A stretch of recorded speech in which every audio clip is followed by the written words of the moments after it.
Kami datang kepadamu saat ini Tuhan, bersama dengan umat-Mu dimanapun mereka berada saat ini. Kami siapkan hati kami untuk ditaburi dengan firman-Mu. Firman-Mu berkuasa atas setiap kami. Terima kasih Tuhan. Haleluya. Terima kasih Yesusku. Sungguh besar setia-Mu bagi kami. Itu yang kami rasakan Tuhan.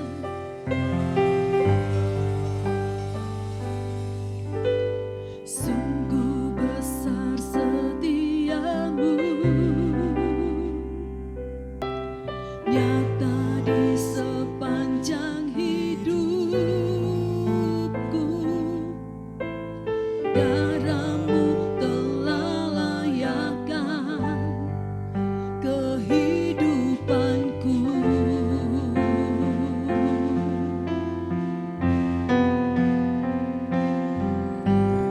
Tiada kata yang bisa lukiskan indahnya Kau Tuhan. Bagimu segala pujian dan kemuliaan.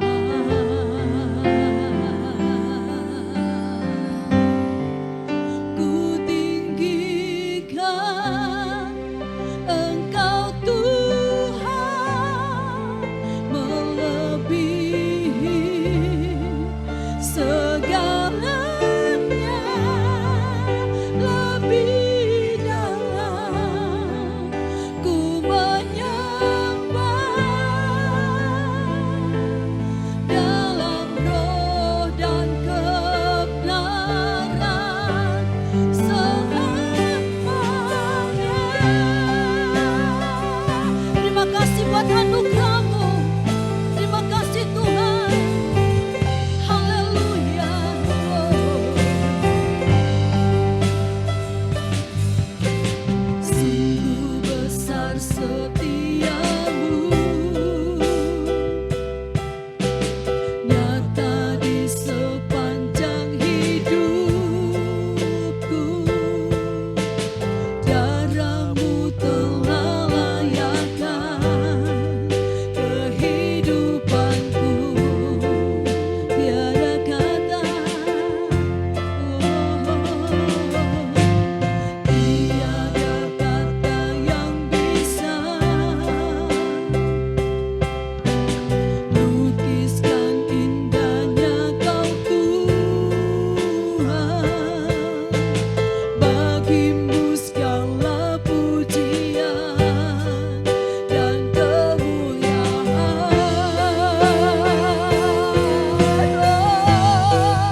bagi kami.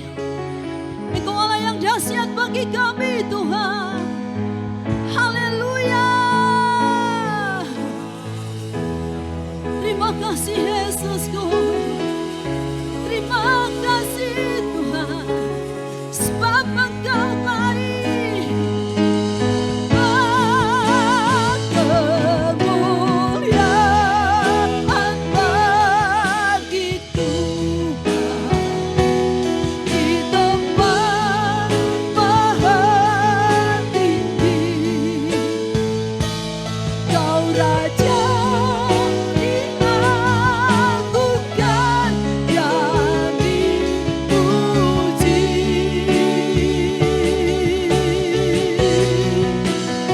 Datanglah kerajaanmu, jadilah kehendakmu.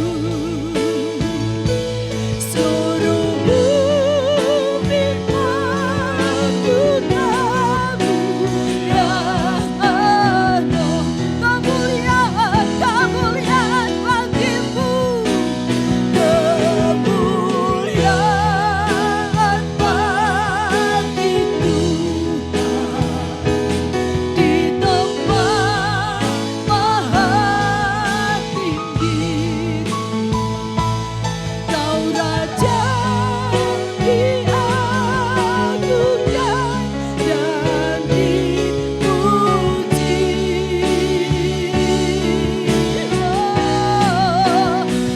Datanglah kerajaanmu,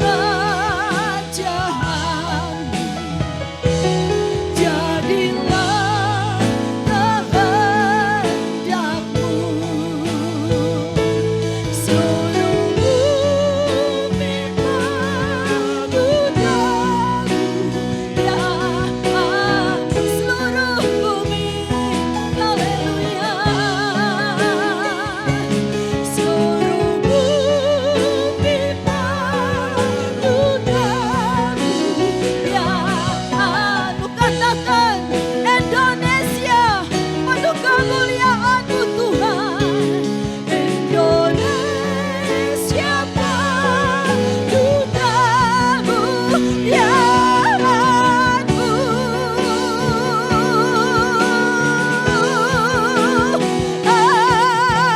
Amin.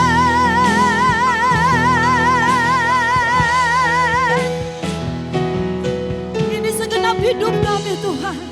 Berkuasalah atas kami, berdaulatlah atas hidup kami. Terima kasih Tuhan. Kami siapkan tanah hati kami yang terbaik untuk Engkau taburi dengan firman-Mu. Firman-Mu yang mengubahkan setiap kami. Karena kasih-Mu itu yang ajaib bagi kami, mengurapi hamba-Mu. Biarlah hamba-Mu tetap tinggal dalam urapan-Mu, dan setiap kami yang mendengarkan, kami juga diurapi oleh Tuhan. Kami sambut firman-Mu di dalam nama Tuhan Yesus Kristus. Haleluya. Amin. Haleluya. Shalom Bapak Ibu Saudara yang kekasih di dalam Tuhan Yesus Kristus.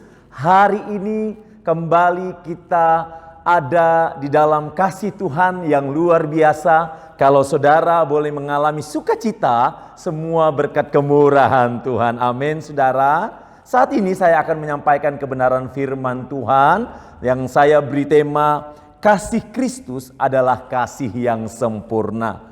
Firman Tuhan hari ini saya ambil di dalam Roma pasal 8 ayat 31 sampai ayat yang ke-39. Roma pasal 8 ayat 31 sampai ayat yang ke-39. Dimanapun saudara berada, mari kita membacanya bersama-sama dan saya akan membacanya untuk saudara. Keyakinan iman. Sebab itu, apakah yang akan kita katakan tentang semuanya itu? Jika Allah di pihak kita, siapakah yang akan melawan kita? Ia yang tidak menyayangkan anaknya sendiri, tetapi yang menyerahkannya bagi kita semua, bagaimanakah mungkin ia tidak mengaruniakan segala sesuatu kepada kita bersama-sama dengan Dia?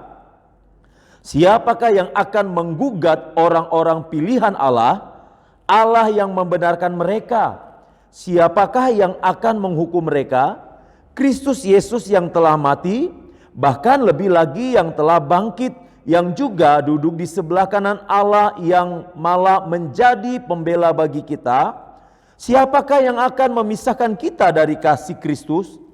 Penindasan atau kesesakan atau penganiayaan atau kelaparan atau ketelanjangan atau bahaya atau pedang? Seperti ada tertulis, oleh karena engkau kami ada dalam bahaya maut sepanjang hari. Kami telah dianggap sebagai domba-domba sembelihan. Tetapi dalam semuanya itu kita lebih daripada orang-orang yang menang. Oleh Dia yang telah mengasihi kita, sebab aku yakin bahwa baik maut maupun hidup, baik malaikat-malaikat maupun pemerintah-pemerintah, baik yang ada sekarang maupun yang akan datang, atau kuasa-kuasa, baik yang di atas maupun yang di bawah, ataupun sesuatu makhluk lain, tidak akan dapat memisahkan kita dari kasih Allah yang ada dalam Kristus Yesus Tuhan kita. Haleluya, amin. Saudara, puji Tuhan. Saudara, berbicara tentang Roma pasal 8 ini tentu berbicara tentang hidup oleh roh, berbicara tentang pengharapan dari anak-anak Allah, berbicara juga tentang keyakinan iman. Dan saudara, semuanya didasari oleh kasih Allah yang tidak terbatas, kasih Allah yang tidak berkesudahan di dalam kehidupan manusia, di dalam kehidupan saya, di dalam kehidupan saudara. Di dalam perjalanan kehidupan manusia, dalam hubungannya dengan Allah, kita ketahui bersama di dalam Alkitab dikatakan bahwa dosa menjadi penghalang, dosa menjadi pemisah yang sangat besar antara Allah dan manusia, antara kita dengan Allah. Saudara yang dikasihi Tuhan Yesus, apa yang kita pelajari mengenai kasih Kristus yang sempurna itu di dalam Roma pasal 8 ayat 31 sampai ayat yang ke-39 ini? Kita akan lihat bersama-sama. Menurut Roma pasal 8 ayat 31 sampai ayat yang ke-39, di dalam kasih Kristus itu ada begitu banyak hal. Saya mencatat ada beberapa poin di sini saudara, dan saya akan membagikannya buat kita. Kita akan belajar bersama-sama tentang kasih Allah yang sempurna itu menurut Roma 8 ayat 31 sampai 39. Yang pertama yang mau saya bagikan kepada saudara, bahwa kasih Allah yang sempurna itu di dalam Kristus ada pertolongan. Amin saudara. Ada pertolongan. Coba perhatikan ayat yang ke-31.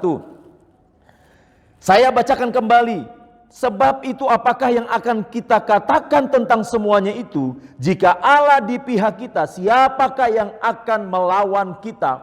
Ada pertolongan. Pertolongan dalam hal apa? Pertolongan dalam hal membawa manusia untuk memperoleh keselamatan yang kekal.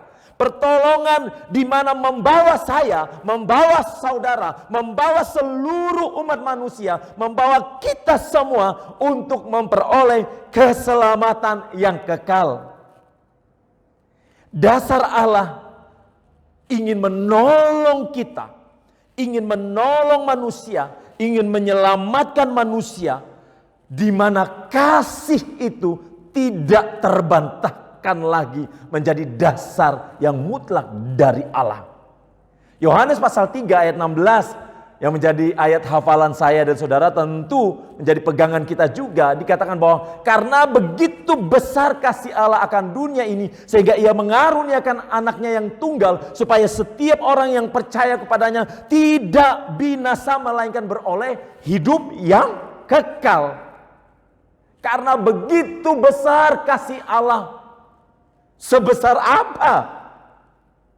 Apakah hanya sebesar gedung bertingkat, atau sebesar apa, tidak ada yang bisa mengukurnya. Sedalam apa? Sedalam lautan? Tidak ada yang bisa mengukurnya. Yang pasti kasih Allah, firman Allah mencatat bahwa kasih itu begitu besar sehingga menutupi segala dosa-dosa manusia. Allah tidak ingin manusia mengalami kebinasaan. Inilah yang Tuhan nyatakan, yang Allah nyatakan di dalam ayat yang ke-31. Pertolongan. Di dalam Kristus ada pertolongan. Jadi, sebagai orang yang percaya kepada Kristus, sebagai orang yang percaya kepada Yesus sebagai Tuhan dan Juru Selamat, keyakinan iman kita bahwa Allah telah menolong saya, Allah telah menolong saudara, bahkan menolong kita semua, bukan hanya sebatas keselamatan kita, tetapi dari seluruh aspek kehidupan kita sebagai orang yang percaya. Allah menolong baik itu kesehatan kita, Allah menolong itu baik pekerjaan kita, Allah menolong apa saja saudara yang terjadi di dalam kehidupan kita. Tinggal bagaimana kita meresponi pertolongan Allah yang diberikan di dalam kita setiap hari. Dasar kasih menjadikan pertolongan Allah di dalam kehidupan saya, pertolongan Allah di dalam kehidupan saudara adalah pertolongan yang sempurna. Pertolongan yang tidak dapat diukur dengan apapun juga. Kasih Allah begitu sangat berbeda dengan kasih yang dilakukan oleh manusia, sehingga tidak dapat dibandingkan pertolongan manusia dengan pertolongan Allah. Kalau pertolongan manusia mungkin ada embel-embel di belakangnya. Ya namanya juga manusia saudara. Mungkin ada namanya minta balas budi, ya. Mungkin harus ada ganti rugi dan lain sebagainya. Tetapi Allah melakukan semuanya benar-benar untuk menolong saya dan saudara. Kalau kita menyadari bahwa kasih Allah di dalam Kristus ada pertolongan yang luar biasa itu, seharusnya sebagai umat Tuhan kita tidak perlu ragu dengan pertolongan Tuhan. Seharusnya kita tidak perlu meragukan pertolongan Allah di dalam kehidupan kita.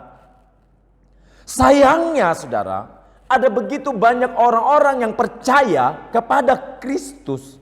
Ada begitu banyak orang-orang yang percaya kepada Yesus, yang katanya dia mengaku Yesus sebagai Tuhan dan Juru Selamat, tetapi meragukan pertolongan Tuhan. Lebih banyak mencari pertolongan kepada manusia daripada kepada Allah. Lebih banyak menjadikan Allah sebagai ban serep daripada menjadikan Allah sebagai kunci dari sumber pertolongan itu sendiri. Ini yang fatal saudara. Kalau orang sakit mencari dokter untuk kesembuhannya, kalau handphone saudara rusak, saudara tentu juga akan mencari tukang servis handphone yang ahli untuk memperbaiki handphone saudara. Demikian juga seharusnya kehidupan kita sebagai orang percaya, harusnya kita menjadikan Tuhan itu sebagai satu-satunya sumber pertolongan kita, bukan yang lain. Sayangnya ada begitu banyak umat-umat Tuhan ketika ia mengalami masalah di dalam hidupnya, pertama-tama yang dia cari bukan Tuhan. Ketika dia mengalami masalah dalam usahanya, ketika dia mengalami masalah dalam pekerjaannya, yang pertama dia cari bukan Tuhan. Bahkan banyak anak-anak Tuhan yang murtad, yang mencari pertolongan lewat dukun-dukun atau lain sebagainya yang mendukakan hati Tuhan. Ingat saudara, Tuhan memberikan pertolongan itu tidak setengah-setengah. Bukan hanya 50%, bukan hanya 99%, tetapi 100% Tuhan memberikan pertolongan. Nah, untuk itu, mari sebagai orang yang percaya kepada Kristus, kalau kita tahu bahwa Tuhan itu ada di pihak kita, sekali lagi, kalau kita percaya bahwa Tuhan Yesus ada di pihak saya, ada di pihak saudara, jangan biarkan kita jadikan Yesus, Tuhan kita, sebagai cadangan dalam memberikan pertolongan. Pahami baik-baik saudara, bahwa Yesus memberikan pertolongan itu karena kasih-Nya yang sempurna. Ia tidak dapat mengingkari dirinya. Ia tidak dapat membohongi dirinya. Ia begitu mengasihi saya, ia begitu mengasihi saudara. Apa yang harus kita ragukan, saudara? Tidak ada yang harus kita ragukan. Seharusnya sebagai orang yang percaya, kita benar-benar menyadari bahwa Kristus satu-satunya sumber pertolongan kita. Jadi apa yang kita mau ragukan, saudara? Tidak ada. Mari kita lihat poin yang kedua. Menurut Roma 8 ayat 31 sampai ayat yang ke-39, mengenai kasih Kristus yang sempurna ini, bahwa di dalam Kristus ada pembelaan Tuhan. Amin, saudara. Di dalam Kristus ada pembelaan Tuhan. Coba perhatikan di dalam ayat yang ke-31, kembali kita lihat. Sebab itu apakah yang akan kita katakan tentang semuanya itu? Jika Allah di pihak kita, siapakah yang akan melawan kita? Ada pembelaan Tuhan. Tuhan membela saya, Tuhan membela saudara, Tuhan membela kita semua. Pembelaan dalam begitu banyak hal. Pembelaan dalam hal mempertahankan iman percaya kita kepada Kristus. Itu yang utama. Ketika saya dan saudara diperhadapkan dengan hal-hal yang berbicara tentang iman, Allah pasti akan menunjukkan pembelaannya buat saya dan saudara. Asalkan kita benar-benar mempertaruhkan, mempertahankan iman percaya kita kepada Dia. Dia pasti akan membela kita. Itu sudah menjadi bagian di dalam diri Allah sendiri. Nah, kalau Allah mengatakan bahwa Ia membela saya, Ia membela saudara, berarti Allah mau menunjukkan bahwa peperangan itu ada di dalam tangan Allah sendiri. Kalau Allah membela saya dan saudara, berarti Ia mau katakan kepada saya dan saudara, Dia pasti akan memberikan kemenangan yang luar biasa di dalam kehidupan saya dan saudara. Sebab kemenangan itu ada di tangan Allah. Allah sudah menyediakan kemenangan itu. Ya, mungkin saudara berkata begini, ya, Pak Hermawan enak ngomong seperti itu. Saya ini loh mengalami hal seperti ini. Keluarga saya begini, pekerjaan saya begini, orang-orang di sekitar saya begini. Mungkin saudara berkata seperti itu. Tetapi saudara, kalau kita sudah pesimis lebih dulu, kita tidak akan pernah mengalami kemenangan.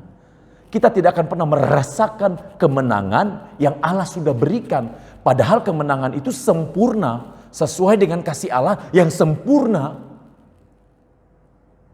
Jadi jangan tutupi kasih Allah yang sempurna itu untuk memberikan kemenangan yang besar di dalam kehidupan kita, jangan tutupi itu dengan sikap-sikap kita yang seolah-olah Allah tidak berkuasa, seolah-olah Allah tidak bisa, Allah tidak mampu memberikan kemenangan. Jangan tutupi itu, saudara.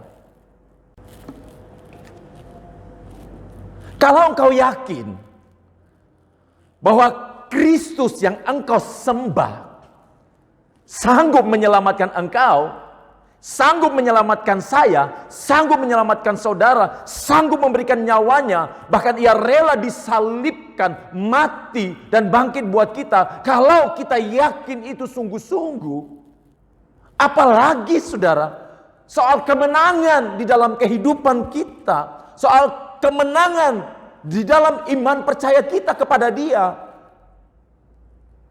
Siapa yang akan menggugat kita? Firman Allah katakan, siapa lawan kita?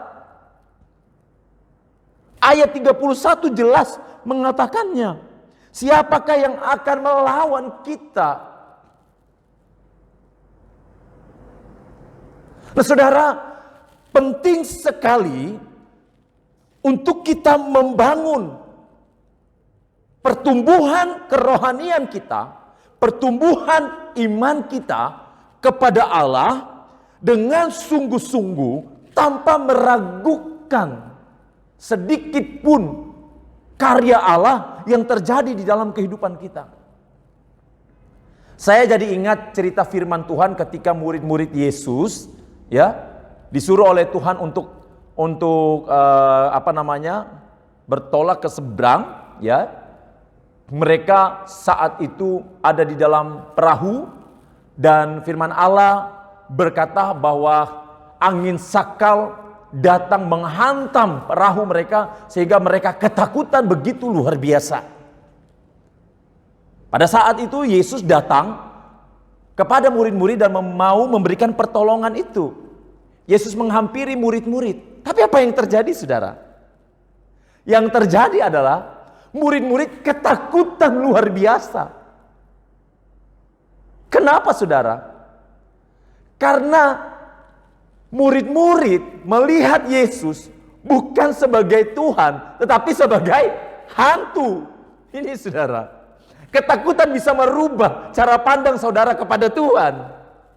Sehebat apapun Tuhan menolong kita, sehebat apapun Tuhan berusaha untuk mengangkat kita, sehebat apapun Tuhan berusaha untuk meyakinkan kita, memberikan pembelaannya kepada kita, kalau kita sudah meragukan Dia, maka cara pandang kita akan selalu negatif.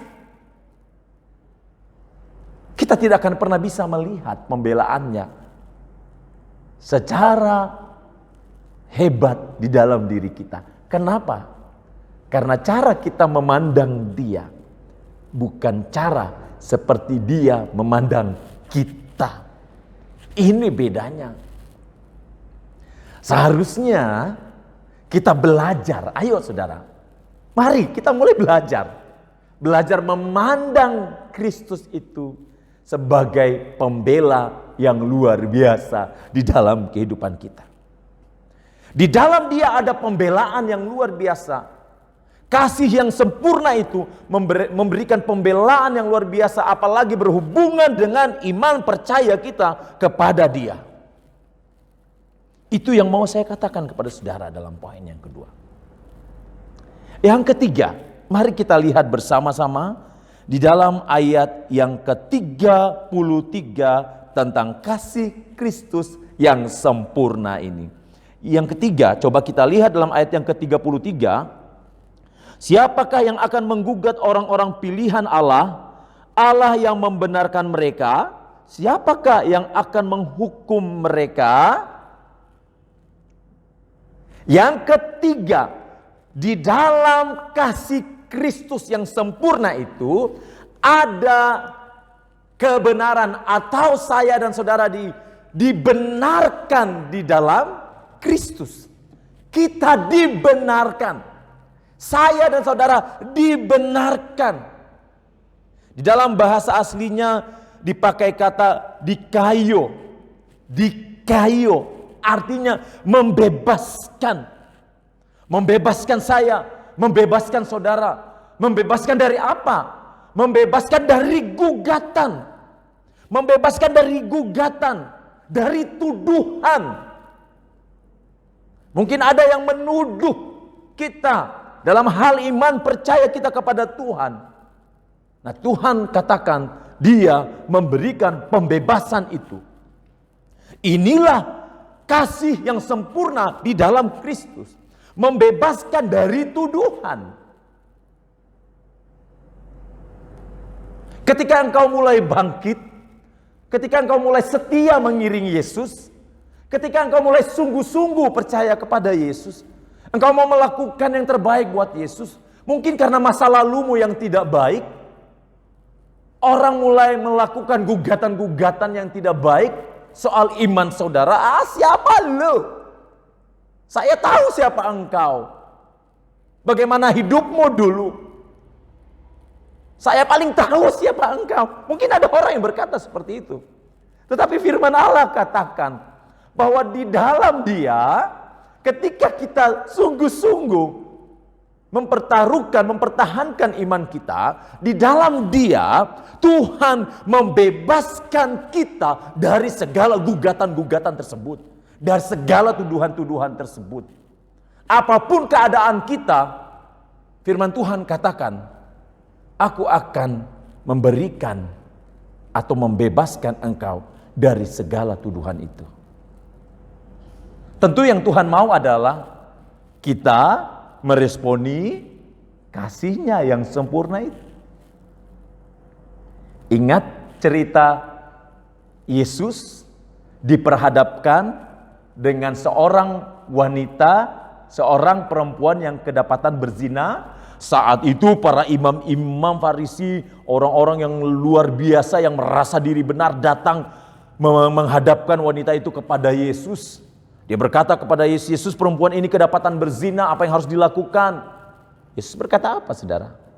Barang siapa di antara kalian yang tidak pernah berbuat dosa, itulah yang pertama merajam wanita itu dengan batu. Yang pertama melempari wanita itu dengan batu. Apa yang terjadi, saudara? Tidak ada satupun yang berani melempari wanita itu dengan batu. Kenapa? Karena ternyata semuanya sudah melakukan dosa. Dan Tuhan katakan kepada wanita itu, bagaimana? Apakah ada yang sudah melakukannya atau yang sudah menghakimi engkau, ada yang sudah melempari engkau dengan batu? Wanita itu berkata, tidak. Dan Tuhan Yesus berkata pada saat itu, aku juga tidak akan menghukum engkau. Pergilah. Tapi satu yang Tuhan Yesus minta, jangan berbuat dosa lagi.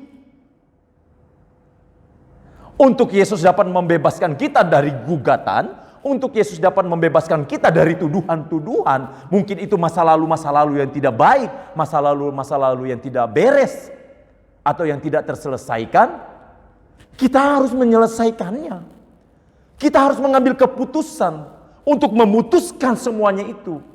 Supaya ketika orang berusaha menggugat iman percaya kita, iman percaya saya, iman percaya saudara, Tuhan bisa membelanya luar biasa. Karena kita juga bekerja sama dengan Tuhan.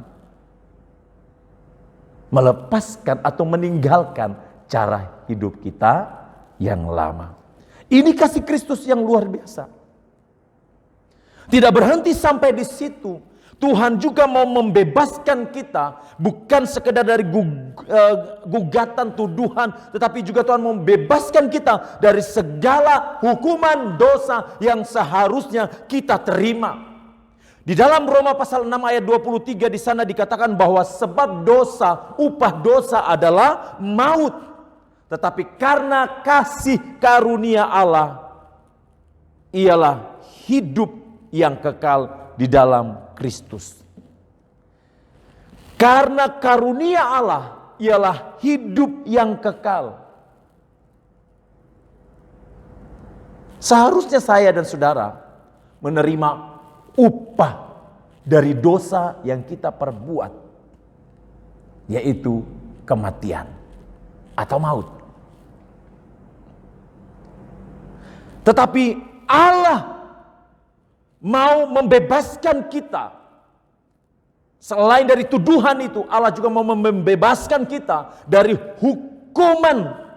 Supaya yang tadinya kita mengalami hukuman, kita justru mengalami kemenangan di dalam kehidupan kita untuk mengiring Tuhan. Tidak berhenti sampai di situ. Allah juga mau membebaskan kita dari kutuk. Allah mau melepaskan kita dari kutuk.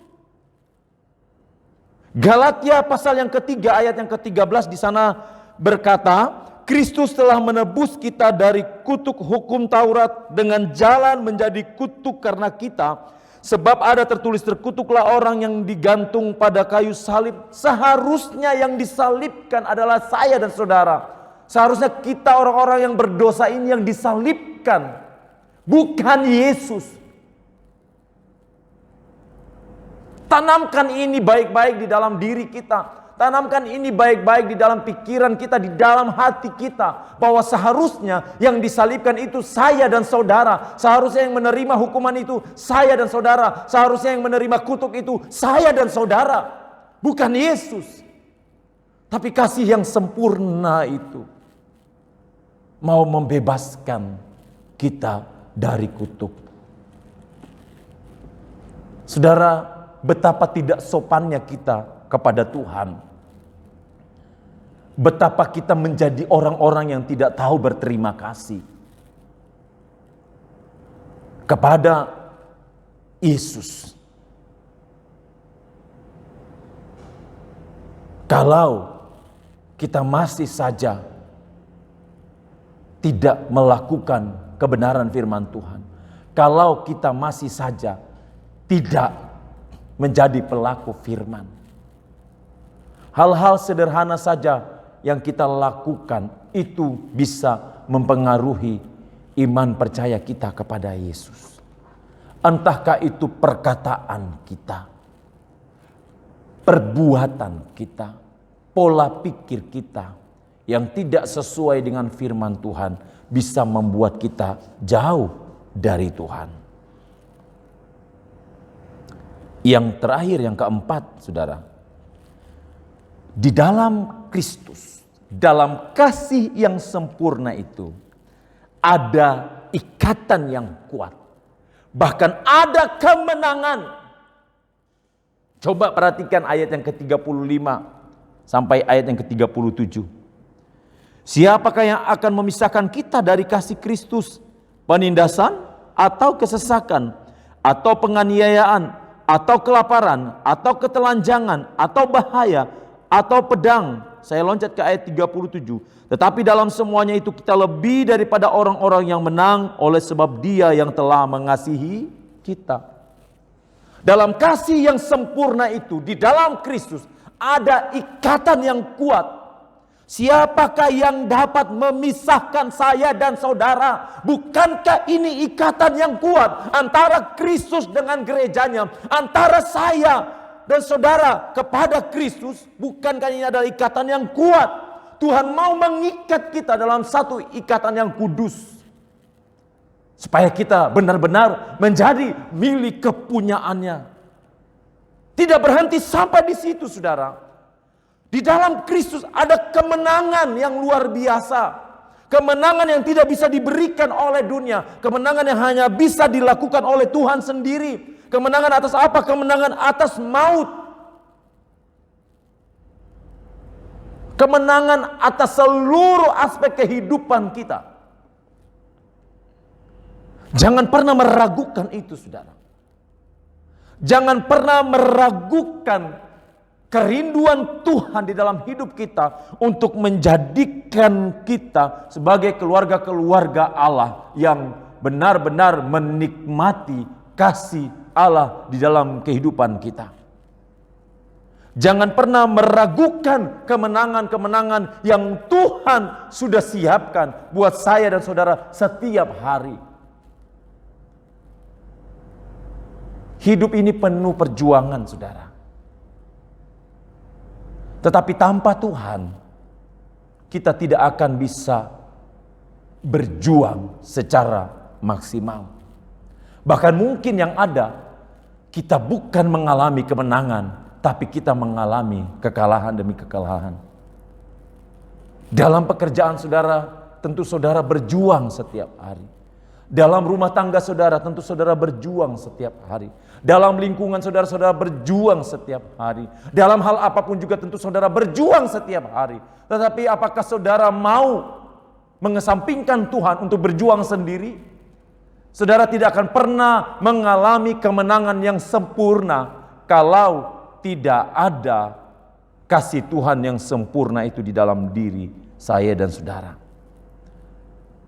Sebab hanya kasih Tuhan yang sempurna di dalam Kristuslah yang memberikan kemenangan sejati di dalam diri kita. Nah, untuk itu saudara yang kekasih di dalam Tuhan Yesus Kristus, agar kita dapat mengalami kasih Kristus yang luar biasa itu di dalam diri kita, maka kita harus memiliki keyakinan iman. Kita harus memiliki keyakinan iman. Kasih Allah akan selalu kita alami setiap hari. Karena apa saudara? Karena tidak ada yang dapat memisahkan saya dan saudara dari kasih Kristus. Kita akan memiliki ikatan yang kuat sebagai milik Kristus. Kenapa? Karena kita memiliki keyakinan iman. Oleh sebab itu kita harus memiliki keyakinan iman itu. Jangan biarkan engkau tidak memiliki keyakinan iman yang luar biasa di dalam Tuhan. Dan satu lagi saudara, harus ada penyerahan total kepada Kristus. Serahkanlah semuanya hidupmu kepada Kristus. Serahkanlah segala sesuatunya kepada Kristus. Serahkanlah hidup saudara bahwa hanya Tuhan yang menjadi satu-satunya pembela di dalam kehidupan kita. Pandanglah kasih Allah yang sempurna itu, pandanglah kasih Allah yang luar biasa itu sebagai kesempatan untuk kita melakukan yang terbaik di hadapan Tuhan. Kita bisa menjadi saksi dimanapun kita berada. Tidak dibatasi oleh ruang dan waktu. Dimanapun saudara berada, saudara bisa menjadi saksi. Oleh sebab itu, hari ini saya mau mengajak kita. Saya mau mengajak saudara untuk tetap berpegang teguh kepada Tuhan. Untuk menjadikan kasih Allah yang sempurna itu sebagai pegangan hidup kita. Supaya kita dapat melakukan hal-hal yang benar di dalam hidup kita. Biarkanlah kasih itu mengalir setiap hari. Izinkanlah Allah bekerja di dalam kehidupan kita. Jangan tutup hati kita. Nyatakanlah semuanya itu di dalam kehidupan pribadi kita, lepas pribadi, di dalam anugerah Tuhan. Tuhan memberkati. Haleluya. Haleluya. Si Tuhan, terima kasih Tuhan. Engkau sungguh baik bagi kami. Kami bersyukur kepadamu. Mari saudara kita angkat satu pujian yang berkata, kasih yang sempurna telah kuterima darimu. Haleluya.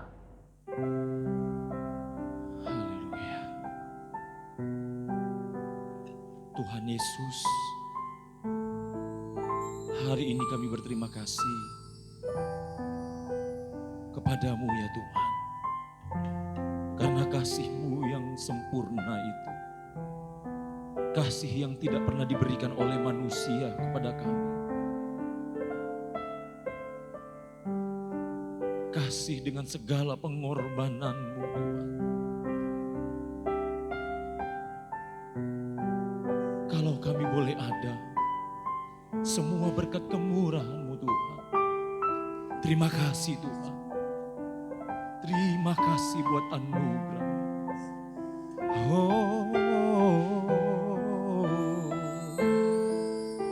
terima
ketuk pintumu dan kau bukakan, sebab kau Bapa-Ku, Bapa yang kekal.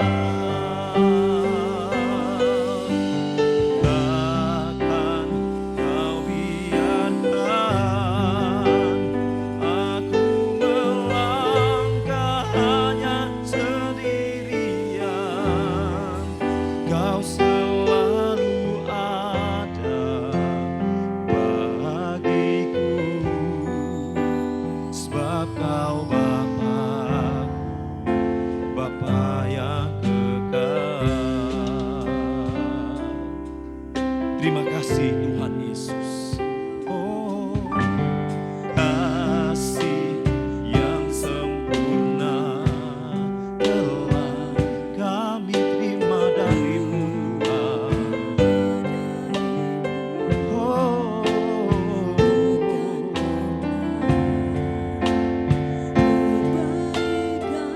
hanya oleh kasih-Mu Tuhan, kasih karunia-Mu Kau berikan aku, layak dapat memanggilmu Bapa. Kau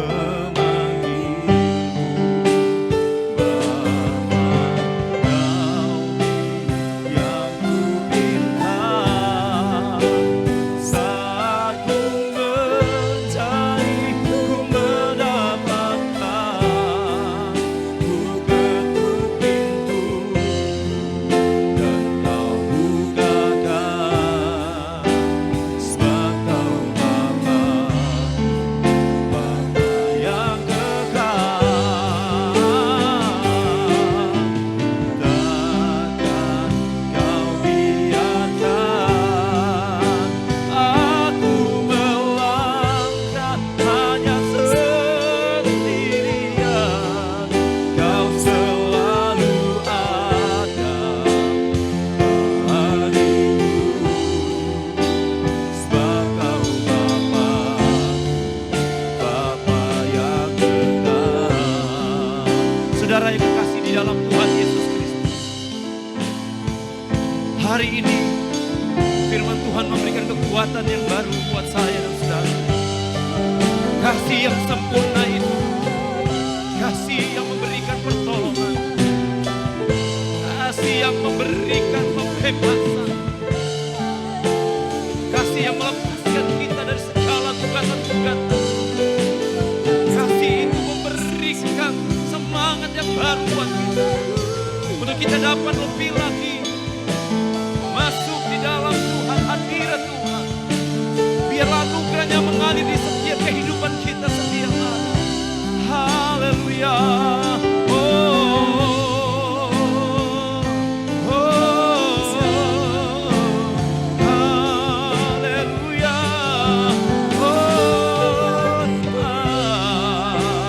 Terima kasih. Mari angkat suaramu di hadapan Tuhan. Mari angkat tanganmu menyembah Tuhan. Mari tinggikan Dia Raja di atas segala raja. Kau beri yang kuinginkan saat ku mencari, ku mendapatkan. Ku ketuk pintu dan kau bukakan, sebab kau Bapa, Bapa yang kekal.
Tuhan.